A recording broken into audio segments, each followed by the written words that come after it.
When I was a boy growing up in Oklahoma City, I'd go to the show on Saturday. My favorite was John Wayne. It didn't matter what kind of movie it was, cowboy picture, war movie. I was with him all the way. Except for the Quiet Man, that one bored the hell out of me. Quiet Man is here.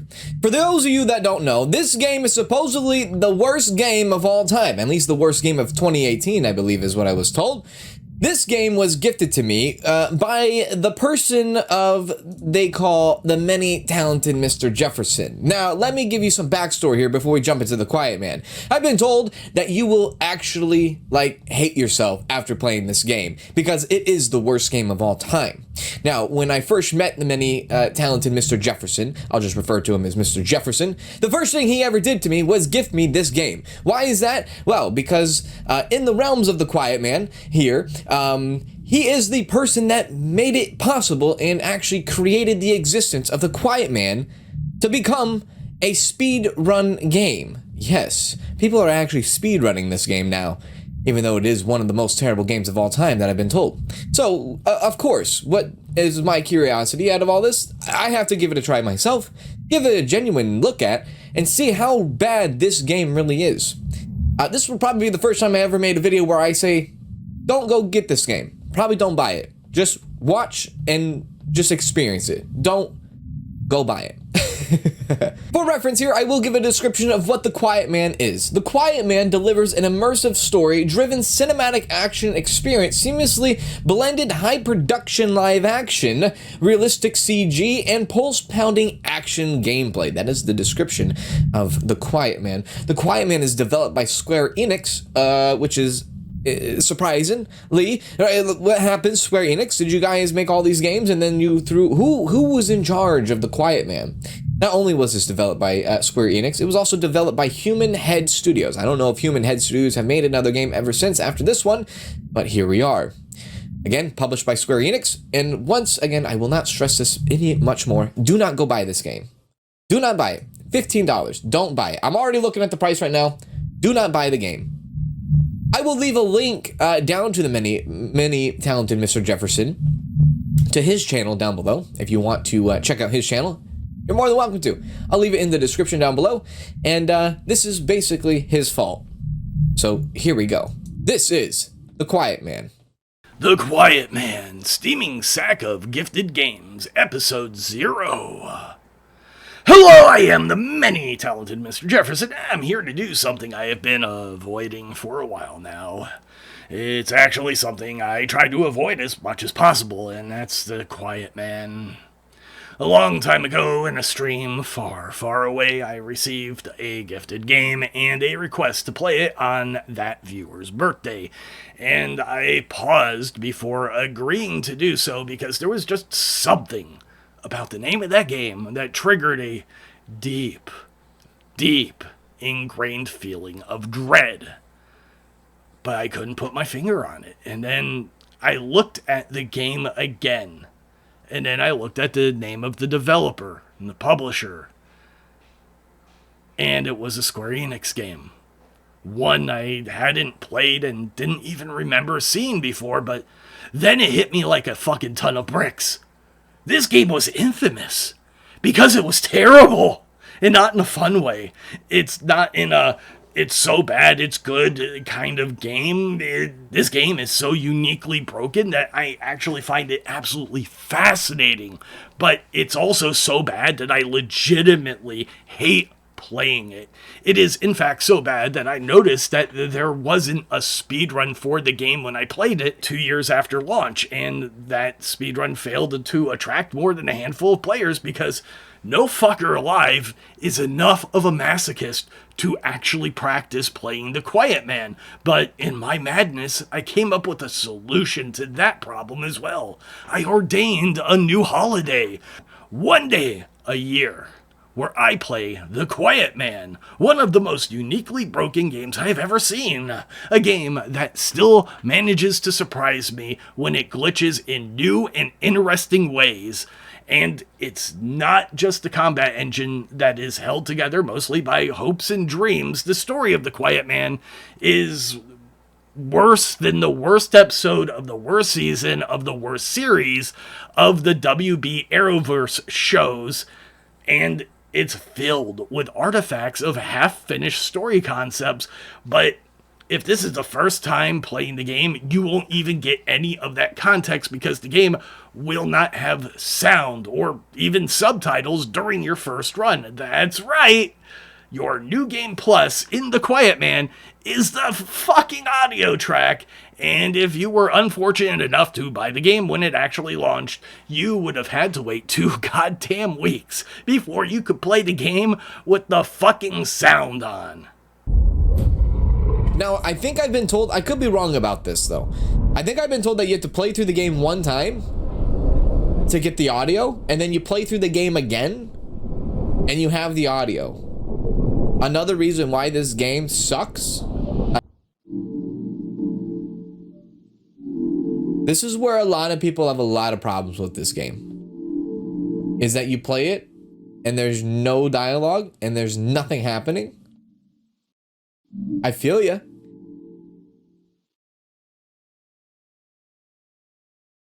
I think I'm just more of the fact that I'm just I'm driven out of my mind here because there's nothing. Nobody told me to hit anybody. Like, nobody told me a button map, a key map. I don't even know if there's a settings. I don't even know if there's an options. They kind of just threw you into this and say, good luck, Chuck.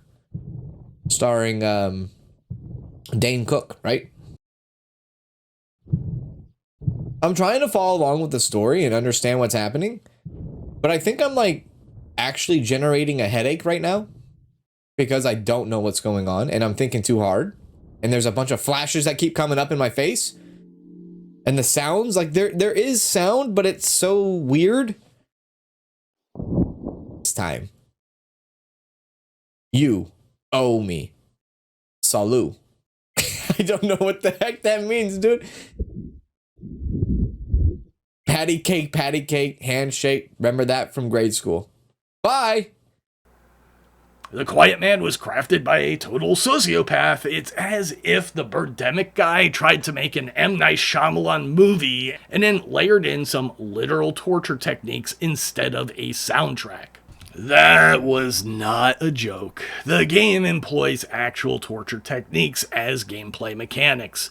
The Quiet Man's soundscape engages in sensory deprivation by replacing all of the sound effects with muffled noises and strange shrill chimes. This form of sensory deprivation is referred to as perceptual deprivation, in which a constant uniform stimulus is used as a replacement instead of removing the sound entirely. These are techniques that were literally developed as a means of interrogating prisoners within the bounds of international treaties. Go USA! America! Fuck yeah! The Quiet Man also goes to the other extreme and engages in what is known as sensory overload, using visual stimuli, specifically the constant flashing of red and blue lights and strobing effects. Lights that flash about 5 to 20 times per second easily synchronize nerve cells in the visual cortex. They recruit other neurons to beget a massively synchronous discharge. Red and green light is the most provocative, but brightness is also problematic given the brilliance of today's TV and smartphone screens. Brightness and glare cause headache, nausea, and dizziness in many individuals who do not have seizures. I have no context here. This is the problem here. I have no context. Why is there a woman on my screen? Is that a girl? Sorry, that's a girl? That's the little girl. I thought that was a woman. I am actually getting dizzy. Stop it, game. There should be a warning about flashing. Do I get into the arcade machine? No. However, between the ages of 5 and 24, more than 1 in 4,000 individuals do suffer from photosensitive epilepsy. These are the same kind of visual effects that can cause epileptic seizures, and many of the people I talked to who had either entered the speedrun or played the game, because my community has this really weird The Ring curse thing going on with the Quiet Man, where after seeing somebody play the Quiet Man, they are compelled to gift the Quiet Man to somebody else within the next 7 days or be doomed to play the game. The only thing that I know is that to unlock sound for the game, you have to beat the game. So I don't even know if I need my headphones today, guys. Like, I'm going to be by myself, just with you guys. Marley's here. Welcome, Marley. Crazy Man's here. Why is the stream going to be bad? Because I'm playing a terrible game, dude. Ara, cool anime girl, she better show up. She donated $100 to me. And she said, play the Quiet Man. And I was like, okay, you donated that much money? I'll play your game. But apparently it's trash. It's terrible. Yeah, to unlock sound, you have to beat the game. That's what I heard. Nobody wants to fucking play it. The majority of the players reported a very strange mental state for about 48 hours after playing the game, especially if they were in a darkened room or were not distracting themselves with music, which counters the effects of the auditory deprivation. And this is very, very consistent with the description of the use of these very literal torture techniques. Short-term sessions of sensory deprivation are described as relaxing and conducive to meditation. However, extended or forced sensory deprivation can result in extreme anxiety, hallucinations, bizarre thoughts, and depression. The good news about the Quiet Man is these effects seem to fade within about 48 hours, but they are very, very consistent. So if someone tells you that playing the Quiet Man is torture, that is an actual, real, factual statement and not in any way an exaggeration. The game controls are a totally different form of torture entirely, and I really don't know how to describe it properly, other than to say that playing the Quiet Man is a struggle under the best of conditions. Button inputs will often feel more like suggestions than commands. The controls will fight you as you try to move around or change targets, and the game even struggles around one of the central and mandatory combat techniques, which is the dodge and counterattack you will need to do to break through some enemy defenses. One of the major issues here is that the longer you play, the more the game engine falls apart and the animations start to desync. And this is made even worse by the fact that because the grapple animations are so broken, the devs decided to teleport your character and the enemy into position in some random part of the stage where there just happens to be enough room for the combat animations to play out. And this isn't just totally disorienting, it will often change the offset between the player character and the enemy, so you might wind up punching air while the bad guys over in the corner mime being hit, and sometimes the game fails to even remember if you took enough damage to die, so you might be able to run around for a couple of seconds before the stage just suddenly resets. God, Machete Man just I could fucks see my that. day He's got a up good work every going about. time. I absolutely love how I'm still up fighting away, and then the screen just progressively gets more and more red as I'm sitting there throwing punches, and then the next second I'm on the ground dead, and this lady's in my face again. So, Devin, And sometimes you'll get punched from across the room. There are some stages that just don't initialize for about 5 full seconds. All the enemies just kind of stand there, stare at you, don't move, and you can't hit them. It's crazy that this game is barely functional. Everything about this game is bad, but there is a special move in the game that it really doesn't even teach you how to use, but this move will slow down attacks to an absurd degree, and the enemies will pause during their attacks to allow you the chance to hit the dodge button during the dodge window, because the developers realized just how shitty their combat engine was, and one of the benefits of a broken combat engine is that you know what, sometimes you can abuse it to your benefit, and I figured out a way to engage the special power and rapidly flick between enemies instead of engaging the finishing move, which would end the special attack mode.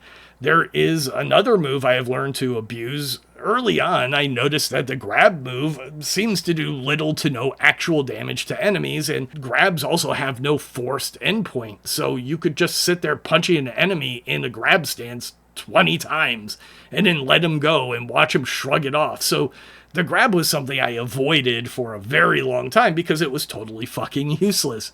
But during one game, I decided I wanted to see the different grab animations for the different combat styles, and I noticed one of those grab animations was special. And it's the one during the big final form you get for the real final boss fight of the game. You grab your opponent by the throat and lift him Darth Vader style off the ground with one hand, and then with the other hand you make a fist and you punch him right in the dick. And because the grab move assigns little to no damage and there is no limit on how many times you can attack in a grab, you can keep this going forever. And there is one final piece of information I haven't told you yet about how grabs work in this particular game, and that is that damage is not actually assigned until you decide to end the grab. It's the only good thing about the game. By the time you get to this point in the game, you're probably going to be so frustrated, you're going to want to take that frustration out on something. And broken controllers are really expensive to replace. So I give you the gift of the infinite dick punch. And yet, there is something fascinating in this absolute train wreck. I genuinely want to write a sequel, which is something I have talked about during my last Valentine's Day celebration. And I even have a good idea of where the story should actually go next and how to make all of this shit make some kind of sense using some of the more bizarre details in the story, like the fact that I noticed that for some reason the Spanish graffiti on the wall say, "I am death," which is expected, but some of it says, "the mother of tomatoes." Oh, I'm assuming I'm just about to... Yep. And there's another machete man. My favorite. We all love is it just machete people. A collection of rooms of men beating you up. And they're all the same character models, Connor. All the same character models. It kind of looks like some kind of tech demo or something, like a prototype for some melee combat in a bigger game. So this website says it's 3 hours long, but 3 hours 27 minutes. I was still up and on what is fighting. described as a leisure playthrough.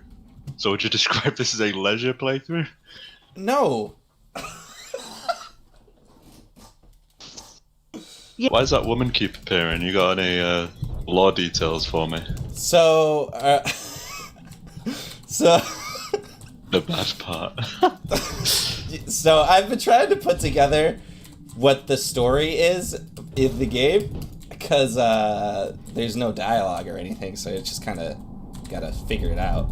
So we have a friend who had his shoes stolen, and then there was this man who shot our mom. Okay. And then the man who shot the man who shot the mom went to jail. Okay. And Nate's dad was there, who was trying to comfort us, I guess. Okay. And now there was like a bird mask guy who kidnapped our girlfriend, or our friend's girlfriend, I think is actually the correct thing that happened. And now we're trying to rescue her. This seems to be 3 or 4 disparate, unrelated events just kind of happening. Hold on one sec. I really don't know how to describe it, Connor, because I don't know much of what's going on myself. It's all just theories. And I've been told by the chat, I finally did it! Yes! Oh my god, I've never been so excited to be... Oh my freaking god. There is a lot of other weird shit going on in the story, and There's a lot of half-baked themes which I've managed to stitch together into a batshit crazy story that attempts to make sense of the original game while explaining all the weird shit going on. I am the many-talented Mr. Jefferson, and The Quiet Man is a uniquely bad experience. It has literally no redeeming value, and there is no good reason you should play it other than the holiday I created, Valentine's Day, which is one day a year that I dedicate to playing a truly awful game. Because if you don't know how bad a bad game can be, then how can you truly appreciate how good the good games are? The Quiet Man is the zero patient that unleashed a plague across my channel and other channels, as well as it frequently drops to about $3 on sale, and because it has the Square Enix name attached to it, gamers are often tricked into thinking it might be decent, especially if they've played the amazing action RPGs Square has produced over the years, like Nier Automata and Final Fantasy VII Rebirth, which I am currently happily exploring now that it has been released on PC. Square Enix is in the weirdest place of any major video game developer or publisher on my list. Often, judgment is pretty straightforward and easy. I mean, fuck Bethesda forever for giving me Starfield. Fuck Electronic Arts for being consistently shitty to its customers. Fuck Ubisoft for making the same fucking game over and over again since Far Cry 3, and also never nutting up to finish Beyond Good and Evil. Fuck Activision for so many reasons, and fuck Blizzard for running off anybody who had any fucking talent whatsoever, and are now so hopelessly incapable of balancing the newest Diablo game that they have literally locked out a skill tree for being too overpowered, and then in the next update they unlocked it again, only to turn right back around and lock it down because they hadn't actually bothered to fix the fucking skill. And most of all, Konami? Wait, what? Konami started suddenly acting like it gave half a shit again? It officially partnered with Vampire Survivors to create the best Castlevania game in something like a decade or two, and then they came out with a phenomenal Silent Hill 2 remake. I honestly don't know what to expect from Konami. They suddenly started making decent decisions again, and that's kind of that really weird place that Square Enix is also in right now, where it has made some of the absolutely best games I have ever played. Games that I will always cherish, like Chrono Trigger and Nier Automata, roughly half of the Final Fantasy series. Some of them aren't so good. Front Mission 3 and so many other games, but they seem addicted to living on the verge of bankruptcy and have churned out some of the worst fucking games I have ever played, like Final Fantasy IV The After Years, Front Mission Evolved, and The Quiet Man, which thankfully isn't some horrific bastardization of a franchise that I love and respect like the previous two games I had listed, which are god-awful in their own rights, and Front Mission Evolved isn't even the worst Front Mission game. That honor goes to the one that came after it, which I would call a Metal Gear knockoff, which is named Left Alive, which is so bad it dropped the Front Mission name despite being 100% set in the Front Mission world. And the reason I can't really call that a Metal Gear ripoff is because it's just that incompetent at mimicking any and all things that actually made Metal Gear Solid at all worthwhile to play. And it's pretty obvious immediately that they're trying to rip off Metal Gear Solid because they hired the same artist to draw the game cover in exactly the same art style. Left Alive is the Zambia space program compared to Metal Gear Solid's NASA, because one of those organizations landed a man on the moon, and one of those organizations simulated rocket flight by shoving the would-be astronaut into an empty oil drum while all the other astronauts picked up the barrel and lifted it as high as they could so that they could gently rock it. Possibly due to a mistranslation of the word rocket as instructions for what you do with the ship once a person gets in it. But at any rate, this methodology seemed very unlikely to produce the desired result of placing a man on the moon due to the average human arm length being roughly 2 feet long and the moon being roughly something like 238,900 miles away from the Earth at any given point due to its orbit, which presented the Zambian space program with something of a minor technical hurdle that they have yet to overcome. I would praise The Quiet Man for its accurate use of American Sign Language, except for a couple of things. The main character, who is named Dane, is actually not deaf. He would be considered hearing impaired, except for he is hearing impaired in exactly the same way that Daredevil is, because Dane hears through his blood, which gives him superhuman fighting capabilities and reflexes, and it's very clear that Dane can actually hear because he will repeatedly respond to people who are talking to him while he is not looking at them. And he also responds in perfect English, which shows that there is no reason for Dane to actually need to use ASL other than to be a total dick to the other characters in the game that he knows don't know ASL, since he is perfectly capable of communicating with them without using sign language, and there is a whole heaping helping of child abuse in the backstory, which strongly implies that Dane's father may have given Dane superpowers by kicking the shit out of him when he was a defenseless kid. And then the plot of the game is that he gaslights his abused son intentionally, causing enough emotional distress to send him on a murder spree, eventually resulting in a total mental collapse and a personality disorder, which was all planned by Dane's girlfriend, who is also dating Dane's boss and childhood best friend and looks exactly like his mother.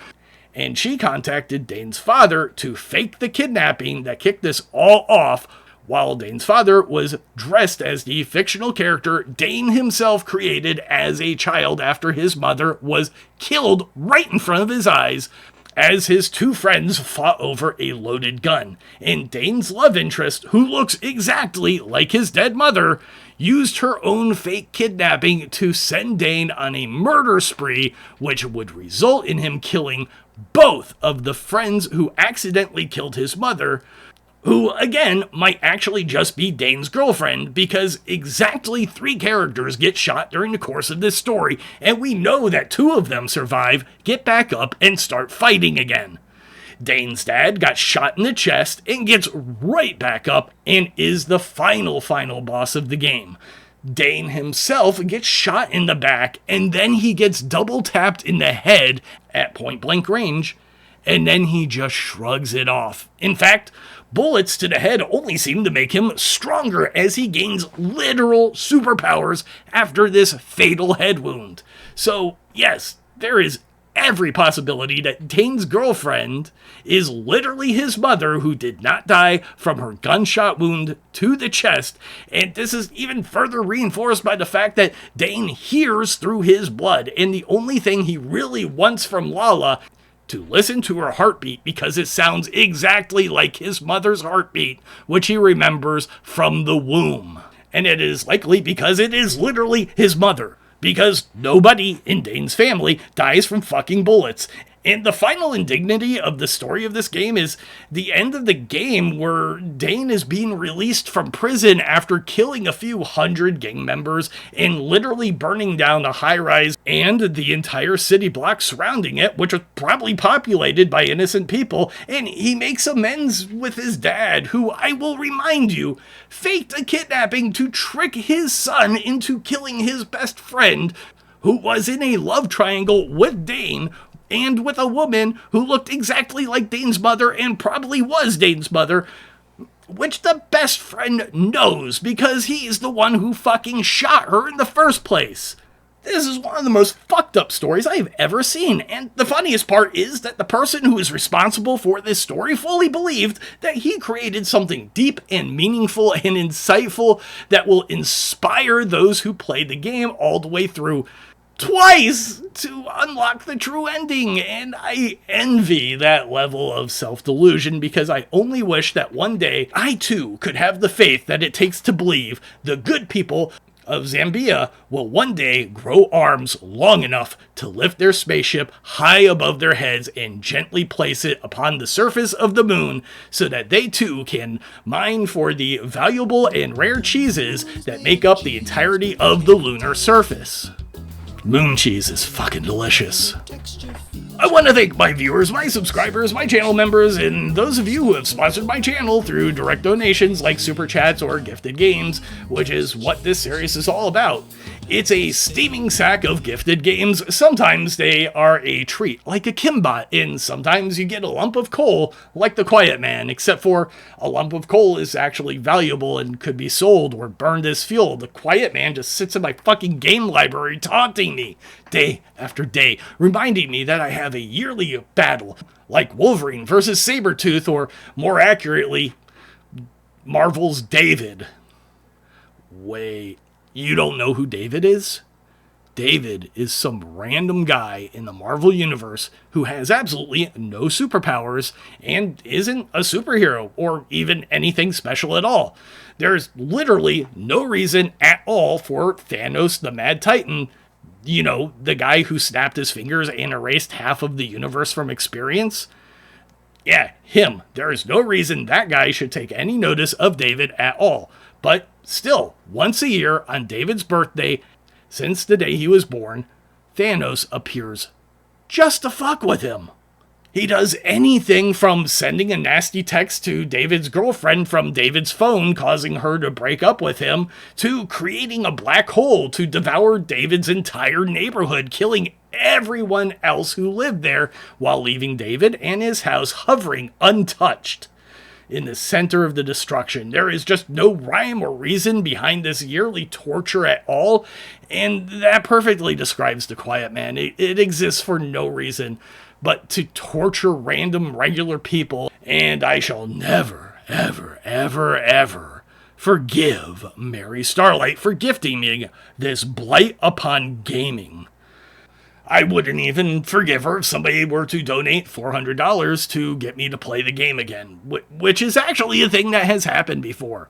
Yes, I once made $400 for playing a video game for 2 hours, and I use the term playing very, very loosely because in that 2 hours of video game, I think a full hour and a half of The Quiet Man consists of unskippable cutscenes, which may or may not contain actual dialogue. That's right, nearly 2 hours of a silent film with no fucking subtitles is going to be your very first experience in this patient zero of the steaming sack of gifted games. I will be back to dig through my steaming sack for more reviews. I have plenty of donated games I haven't played, like Child of Light, and plenty of donated games that I have played and haven't bothered talking about, like Beyond Good and Evil 20th Anniversary Edition Remaster, which goes to show that even 20 years later, Ubisoft can't be bothered to finish one of the most popular games they have ever fucking made. That legitimately irritates the shit out of me, so I'm going to go yell at nothing in particular, and I'm going to leave you guys with a real special treat. Until I see you next time, toodles.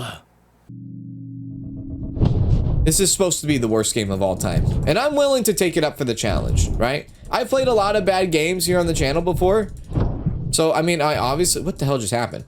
So I obviously have to try this one out just to see, out of curiosity. I mean, for the most part, I think I'm doing good. I mean, I don't know if I'm like doing good or not. Like, let's not forget, Square Enix made this game. And they sold it for $15. And they continue to sell it for $15.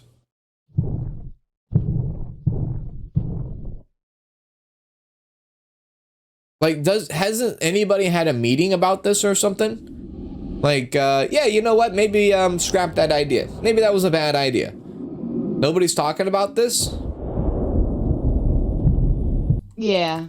I guess that's the Jefferson sound. is the leading speedrunner of this game. He can have it. I don't want that crown. I don't want my name to be associated with this game after today.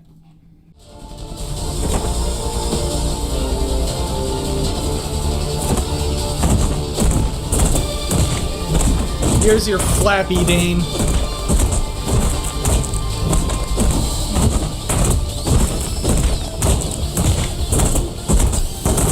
So how you guys doing? Are you having fun?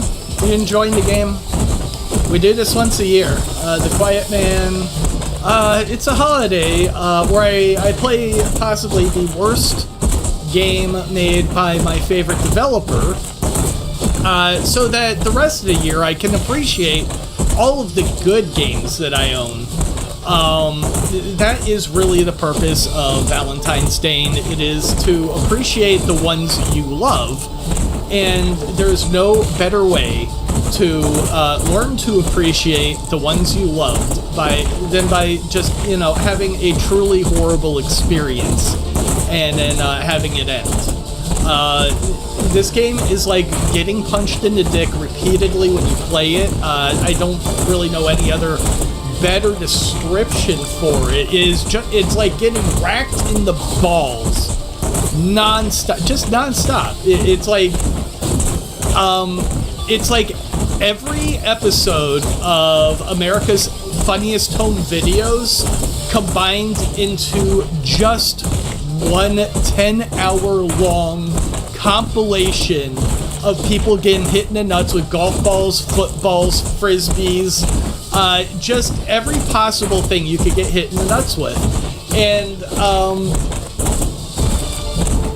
I think he might be dead. I think Tay may actually be dead at this point.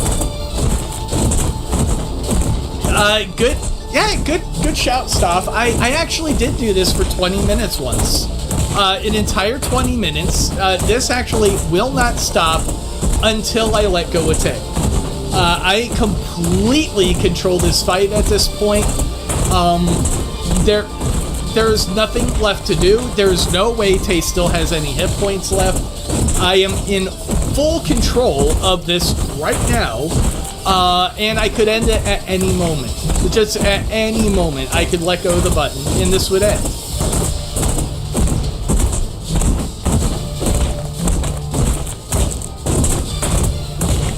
I could.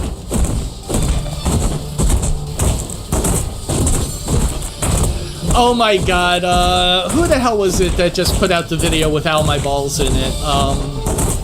Upper Echelon he did a video. I don't really agree with it, because the video is about how people are getting dumber, like in Idiocracy, and he's saying like people aren't learning how to spell because they have spell check.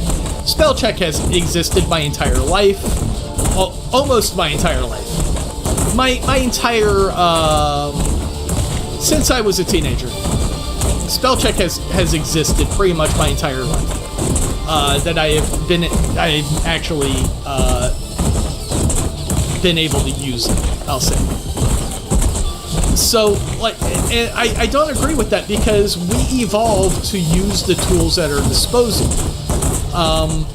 So spell check is just understanding how to use spell check. It can actually increase your vocabulary as you learn how to spell the words that you did not know how to spell before.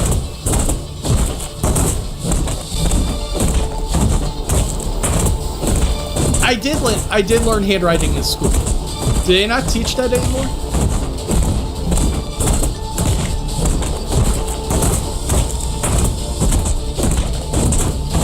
Wait, we don't have a Department of Education. They don't teach anything anymore. School is a foreign concept in America.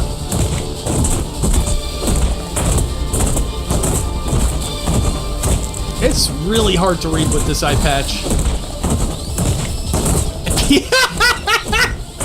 Oh my god, Light actually made a good joke.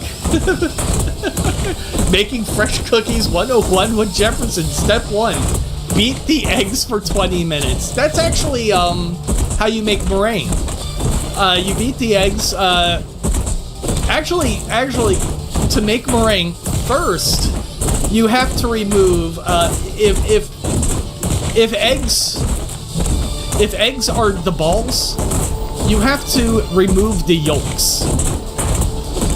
So you need to remove the yolks and then you beat them for 20 minutes.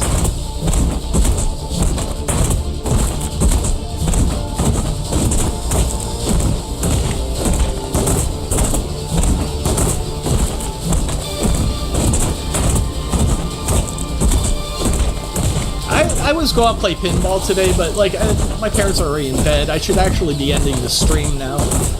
I don't know why the stream isn't ending. How many times is this man going to get punched in the dick? I'm not even... Okay, I really am just...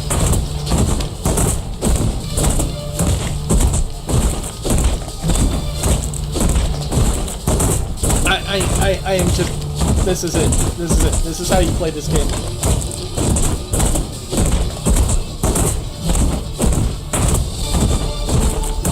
I was going to say... I'm going to do this until somebody makes a donation. But I feel like that would be incentive not to make a donation. And one to grow on.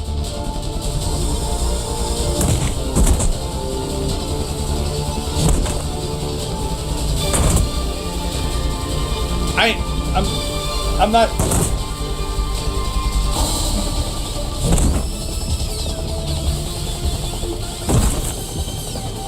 I'm trying to end this.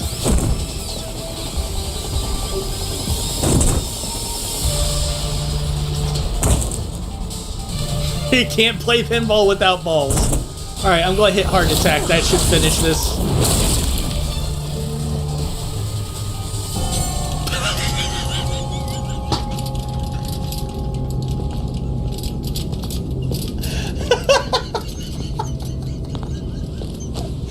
He just laid there completely still.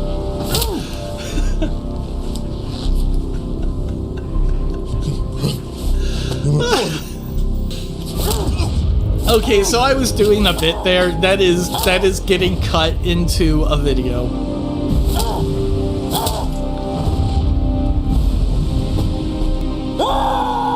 Thank you, Dan. You already have a video coming out tomorrow.